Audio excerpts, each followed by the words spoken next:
25 tahun sudah usia pernikahan Christophe Léjart dan Roselyne. Suka duka kehidupan telah mereka arungi bersama sejak menikah tahun 1984 hingga kini hidup mereka telah mapan. Sang suami Christophe memiliki usaha profesional di bidang pemasangan jendela dan memiliki 17 karyawan. 3 anak mereka telah dewasa, seorang perempuan dan 2 laki-laki. Si bungsu Christopher dianggap sebagai anak pembawa keberuntungan. Sejak dia lahir, kehidupan Pasutri Léjart membaik, terutama ketika kemudian pada tahun 2000 mereka memutuskan pindah ke Hognonas, sebuah desa di pinggiran kota Avignon di selatan Prancis. Usaha mereka di bidang pemasangan jendela meraih sukses. Keluarga Léjart tinggal di sebuah rumah pertanian yang luas yang mereka bangun dengan tekun selama bertahun-tahun. Meski telah hidup makmur, Christophe tetap tampil sederhana dan setiap hari bekerja keras memastikan usahanya berjalan dengan baik. Sementara itu sang istri Roselyne bekerja sebagai perawat. Rumah di Hognonas hanya dihuni Christophe, Roselyne, dan si bungsu Christopher, sebab 2 anak lainnya telah mandiri dan tinggal di tempat lain. Mestinya Christopher juga sudah bisa mandiri, sebab dirinya telah bekerja. Tapi entah alasan apa yang membuatnya masih betah tinggal dengan mama papa. Setiap pagi setelah menyantap sarapan bikinan mama tersayang, Christopher akan berangkat kerja. Seperti juga pada Rabu 24 November 2010. Dengan mobil dia berangkat kerja pukul 7.15 pagi. Saat itu langit masih gelap karena telah memasuki musim dingin. Ketika mendekati pagar rumah pertanian mereka, Christopher melihat mobil ayahnya berhenti tepat di depan pagar. Dia heran, mengapa ayahnya belum juga berangkat ke bengkel kerja? Padahal setiap pagi sang ayah berangkat pukul 6.30 dan sekarang sudah lewat pukul 7 mobilnya masih di depan pagar. Christopher turun dari mobil lalu menghampiri mobil ayahnya. Aneh, lampu dan mesin mobil menyala dan pintu depan mobil terbuka.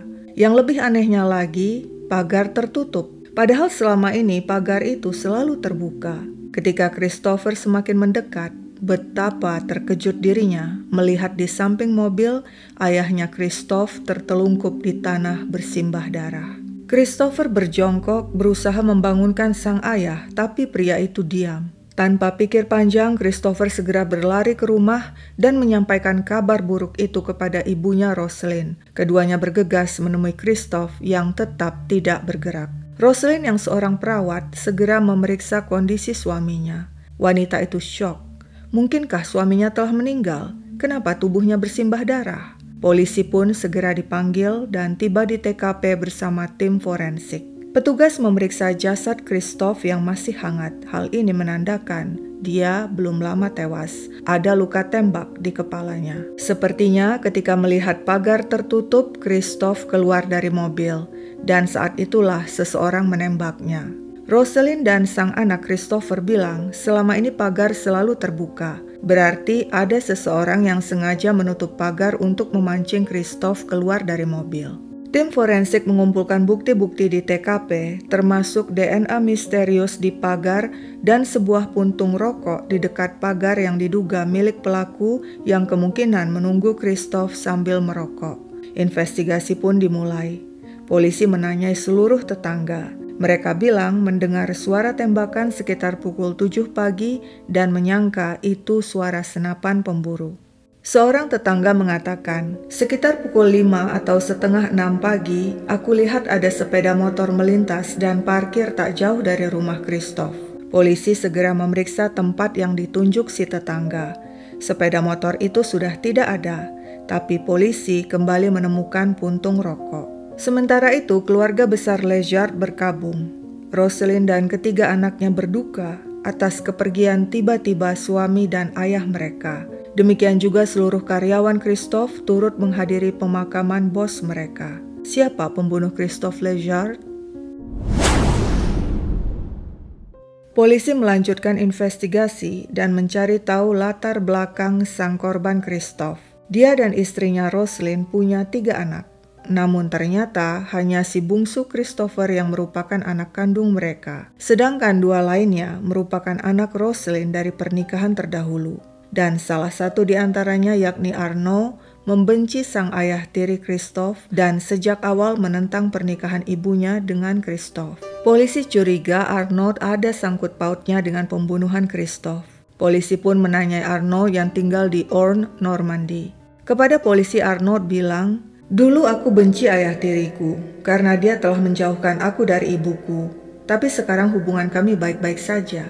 Menurut Arnold, sejak beberapa tahun belakangan, hubungannya dengan sang ayah tiri membaik. Hal itu dibenarkan kakak perempuannya. Selain itu, terbukti 3 bulan sebelum tewasnya Christoph, Arnold datang ke rumah ayah tirinya untuk membantu mengerjakan perbaikan rumah.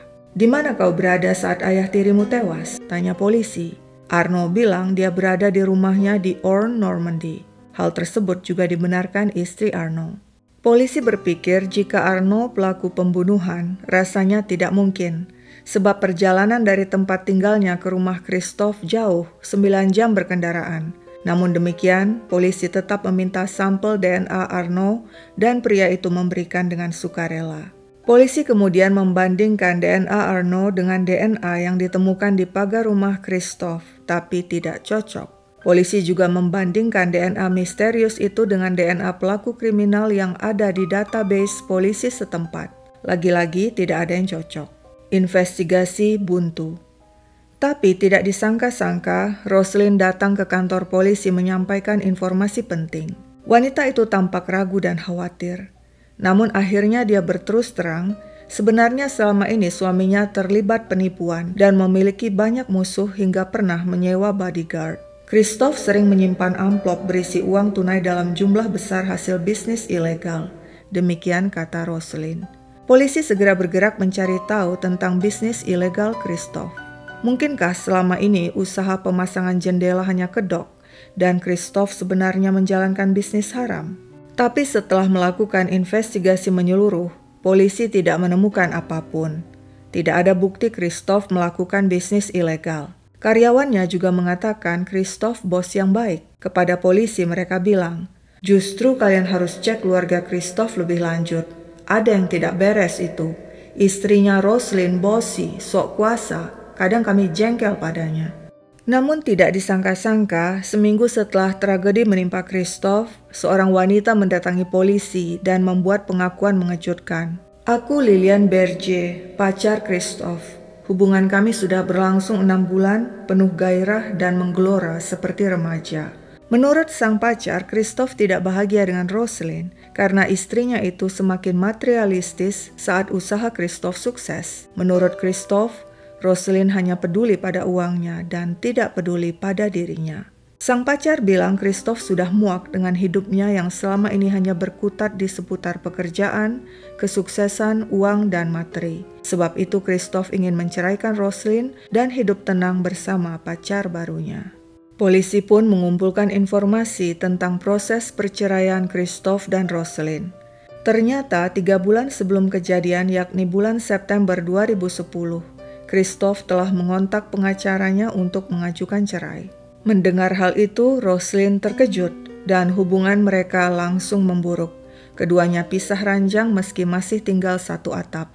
Kasihan Rosalind, dia sangat sedih dengan perpisahan itu. Dia menangis terus-menerus.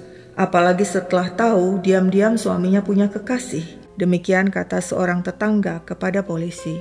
Ketika polisi mengkonfrontasi Rosalind soal perceraian itu, dia bilang memang dirinya dan Christoph akan bercerai. Tapi hubungan mereka baik-baik saja. Buktinya mereka masih tinggal satu atap. Tapi lain lagi kata pengacara Christoph. Rosalind bohong. Dia tidak rela berbagi aset. Dia mau menguasai semuanya, padahal Christoph ingin mereka bercerai baik-baik. Tak cuma itu, polisi juga mendapat keterangan dari kakak dan pendeta Christoph bahwa Rosalind tidak sedih kehilangan suami. Sepertinya dia senang suaminya mati. Waktu acara penguburan, syal penutup wajahnya terjatuh dan kami lihat dia tersenyum memandang peti mati Christoph. Bercerai baik-baik, enak saja. Setelah 25 tahun menikah, tiba-tiba dia minta cerai. Lebih gilanya lagi ternyata dia sudah punya pacar. Katanya teman masa kecilnya yang kembali ditemuinya lewat Facebook yang katanya bikin dia jatuh cinta saat itu juga. Mungkin aku memang sudah tua dan keriput, bukan seperti pacarnya. Dan suamiku Christoph memang 9 tahun lebih muda dariku dan sedang sukses-suksesnya. Pantas saja wanita itu tergila-gila padanya. Lalu apakah aku sebodoh itu dan membiarkan harta jatuh ke tangan Christoph dan kekasihnya begitu saja? Dengar ya, lebih baik aku jadi janda mati daripada jadi janda cerai. Dan aku akan pastikan ketika aku janda, aku akan lebih kaya daripada saat aku jadi istri Christoph. Nah, dari kalimat terakhir Rosalind yang langsung didengar oleh keluarga besar suaminya itulah, kecurigaan mereka muncul. Rosalind lah dalang di balik pembunuhan Christoph. Kepada polisi, kakak Christoph bilang, dia sudah nasihati adiknya itu agar hati-hati pada Rosalind. Christoph juga sebenarnya ketakutan dengan keselamatannya. Dia selalu makan di luar rumah dan tidak berani lagi makan di rumah karena takut diracun Rosalind yang seorang perawat. Menurut sang kakak, sebenarnya Christoph sudah berencana pindah rumah, tapi terlambat. Sebelum pindah dirinya sudah dibunuh.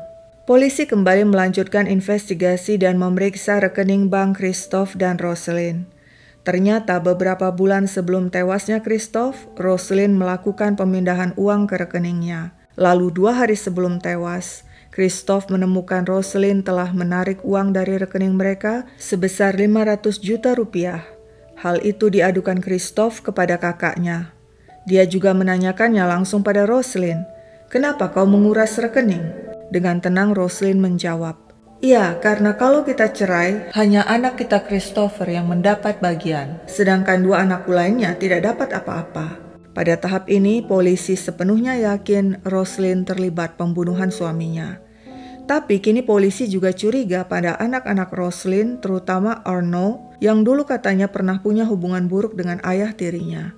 Polisi pun memeriksa HP Arno, dan mereka menemukan pria itu beberapa kali menghubungi sebuah nomor telepon di tanggal 22 dan 24 November, tepat pada hari pembunuhan. Setelah itu Arno mematikan HP-nya. Mengapa? Apakah takut keberadaannya terlacak?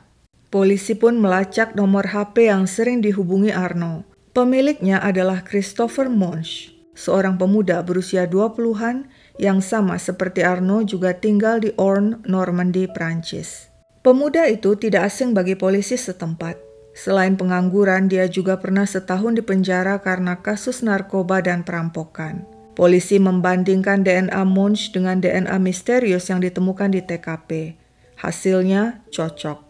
Ketika ditanya mengapa DNA-nya ditemukan di pagar rumah Christoph pada hari terbunuhnya pria itu, Munch mengatakan, "Aku dulu pernah kerja di sana. Mungkin saat itu DNA aku tertinggal di pagar." Polisi tahu Munch berbohong. Memang pemuda itu pernah datang ke rumah Christoph, tapi sudah lama, jauh sebelum Christoph terbunuh. Tentu DNA-nya sudah hilang. Sedangkan DNA Munch yang ditemukan di pagar masih baru dan ditemukan pada hari tewasnya Christoph. Ketika polisi terus mendesak, Munch akhirnya mengaku, "Aku dibayar Rosalind 250 juta rupiah untuk menutup pagar hari itu, makanya DNA aku ada di sana." Tentu saja polisi tidak percaya. Mana mungkin Rosalind membayarmu 250 juta hanya untuk menutup pagar? Yang benar saja. Namun dari pengakuan Munch itu sebenarnya jelas sudah Rosalind terlibat. Polisi pun mengkonfrontasi Rosalind perihal pengakuan Munch. Wanita itu tidak bisa berkelit lagi dan akhirnya mengaku, "Iya, aku membayar Munch untuk membunuh suamiku." Dan yang jadi perantara antara Munch dan Rosalind sudah tentu adalah Arno, anak Rosalind. "Aku didesak ibu untuk mencarikan orang untuk membunuh ayah tiriku. Sebab itu aku minta bantuan Munch." Demikian pengakuan Arno pada polisi. Polisi pun meringkus Rosalind, Munch, dan Arno. Pada akhirnya kasus pun selesai ketika ketiga pelaku dihukum atas pembunuhan berencana. Arno 15 tahun dan Christopher Munch 20 tahun. Lalu bagaimana dengan si dalang Rosalind? Keinginannya terkabul jadi janda mati, namun janda mati yang berakhir di balik bui selama 25 tahun. Sementara itu, si bungsu Christopher yang dianggap sebagai anak pembawa keberuntungan, akhirnya mendapat rezeki nomplok, sebab seluruh harta orang tuanya kini jatuh ke tangannya. Suatu hari, seorang wanita bernama Sylvie Colomé melapor kepada polisi.